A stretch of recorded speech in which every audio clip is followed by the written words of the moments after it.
중앙대학교 동아시아학술원 동아시아 미래가치연구소에서 현재 연구원으로 근무 중인 우재인이라고 합니다. 네, 저는 동아시아과 박사과정생 윤원희라고 합니다. 반갑습니다. 그러면 저희가 총장님께 몇 가지 질문을 드리고 그 답변을 들으면서 함께 이야기 나누는 시간을 가져보겠습니다.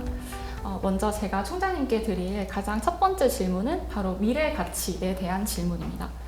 즉 미래 가치에 대해 어떻게 정의 내릴 수 있을지, 그리고 앞으로의 시대에 미래 가치는 과연 어떠한 방향으로 변화할 것인지와 같이 미래 가치에 대한 총장님의 다양한 의견을 듣고 싶습니다. 미래 가치라고 하는 게 이렇게 쉬운 주제는 아닌 것 같아요. 어렵게 생각하면 한없이 어려워질 수 있는 그런 건데, 과연 미래 가치가 어떻게 정의되느냐 하는 거는 그야말로 오히려 퓨처 밸류라고 했는데, 이게 미래에 더욱더 중요하게 인식되어질 가치라고 하는 거냐, 아니면은 그냥 우리가 지향하는 보편적인 그런 궁극의 가치를 미래 가치라고 디파인한 거냐 하는 거는 잘 모르겠어요. 그렇지만 우리가 궁극적으로 기본적으로 생각하고 있는 가치는 시간에 따라서 과학기술의 발전에 따라서 그렇게 크게 변화하지는 않는다고 생각을 해요. 그래서 지금 우리가 현재 소중하게 생각하는 가치나 미래가 되었을 때 인식되어질 가치나 크게 차이가 없지 않을까 하는 게 제 생각이고 희망일지도 모르겠어요.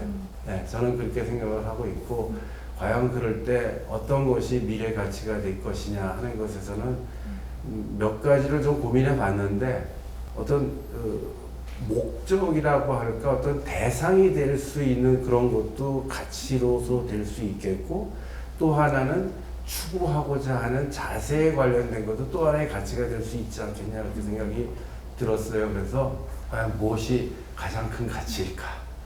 결국은 흔한 얘기일 것 같은데 결국은 사람이다. 사람이 과거에도 우리의 가장 큰 삶의 중심이었고, 현재도 그렇고 미래도 결국은 사람이라고 하는 것이 가장 큰 가치가 아니겠는가라는 생각도 들었고, 과연 그럼 사람이 갖는 그런 가치 중에서 어떤 거가 또 있을까 생각해 보면 아마 희망이라고 하는 것이 아닐까라는 생각이 들어요. 그래서 그 희망이라고 하는 것이 우리 삶에 주는 기본적인 가치가 결국에는 생활과 우리 목표와 이런 것들을 또 만들어주는 게 아닌가. 그래서 이제 어떤 대상이 어떤 가치의 대상이냐라고 봤을 때는 그런 두 개를 한번 생각해보고, 또 가치 있는 것이라는 것이 뭘까라고 생각을 할 때는 아마 어떤 자세라고 보면 나는 호기심이 굉장히 중요한 가치라고 생각을 해요. 호기심, 그리고 도전의식. 네. 라는 그 두 개가, 우리가 호기심이 없으면은 아무것도 이루어지는 게 없거든요. 그리고 그 호기심이라는 건 그 자체로서 무한한 돈으로 따질 수 없는 그런 가치를 갖고 있고, 그 호기심을 충족을 시키려면은 결국 도전하는 것밖에 없거든요.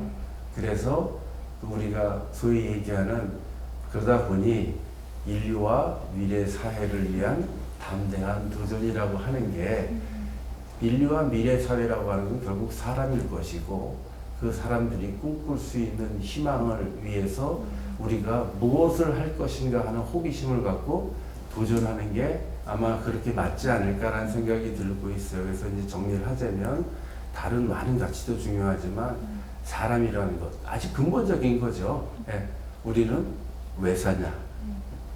무엇을 위해서 사냐? 사람이라는 존재는 과연 어떻게 규정될 수 있겠냐? 이런 것들을 끊임없이 추구해 나가는 것, 연구해 가는 것, 또 그 자체가 한 목적적으로 아마 가치가 아닐까. 그리고 특히 과연 AI 시대에 있어서 사람이라는 존재는 어떤 것일까? 잘못하면 가장 기능적인 면에서 열등한 것이 사람이 될지도 몰라요. 예를 들어 기억력은 훨씬 더 컴퓨터가 많이 할 것이고 그거를 논리적인 방법으로 추론해 나가는 것도 컴퓨터가 잘할 것이고 이성적으로 해서 그거를 결정을 내리는 것도 사실은 잘할 거다. 물리적으로 볼 때도 로봇이라고 하는 것이 훨씬 우리보다는 야구도 훨씬 잘 칠지도 몰라. 이게 딱 비전에 들어와서 아 이게 지금 슬라이드다 그러면은 아 이때는 어떻게 친다. 뭐 이 커브 떨어지는 거다. 아니면 이런 딱 들어오는 걸 보고 나서 굉장히 빠를 거라. 그러면 그럴 때 과연 사람은 무엇일까? 사람만이 보여줄 수 있는 가치라고 하는 게 뭘까? 하는 거가 굉장히 걱정도 되면서 굉장히 고민스러운 것 중에 하나예요. 말씀을 듣다 보니 저도 생각이 난 건데 저는 이제 주로 문학과 문학사의 관점에서 인간과 생명 그리고 가치를 어떻게 다루는지를 살펴보고 또 가장 최근에 썼던 논문에서도 문학 작품과 문학사 서술에 나타난 그러한 인간에 대해서 살펴봤는데 결국 거기서 말하고자 한 것도 말씀한 바와 거의 비슷한 것 같습니다. 그래서 저도 또 다시 그 부분을 상기하는 또 계기가 된 것 같습니다. 근데 뭐 재밌겠다. 문학에서 네. 그런 것들 이렇게 네. 하는 게. 네. 저도 총장님께서 말씀해주신 그 사람이라는 게 사실은 인문학을 포함해서 우리 모든 학문을 하는 사람들이 가장 중요하고 계속해서 중심에 놓고 연구해야 될 가치라고 생각을 하고 있습니다. 미래 가치 같은 경우는 이제 총장님께서 말씀해주신 특히 사람과 더불어서 이제 생명이라는 키워드가 저희 동아시아 미래가치연구소의 중요 연구 키워드입니다. 특히 현 시대 같은 경우는 AI 시대로 들어가면서 생명의 정의와 의미 등이 시대에 맞춰서 변화되는 부분도 있고 지속되는 부분이 있는 것 같습니다. 그래서 다음 질문으로 총장님 개인적으로 연구자로서 지금까지 연구해 오신 공학 지식을 기반으로 생명을 어떻게 정의 내리실 수 있는지 현대 생명 존중의 방법 및 의미에 대해서 질문을 드리고 싶습니다.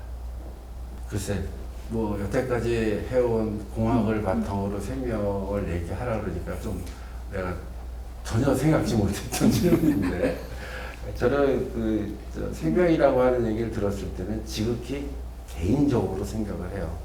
생명이라고 하는 거는 어느 순간을 생명의 기원으로 보느냐와 그 순간부터 그 자체가 생명이기 때문에 소중한 거다.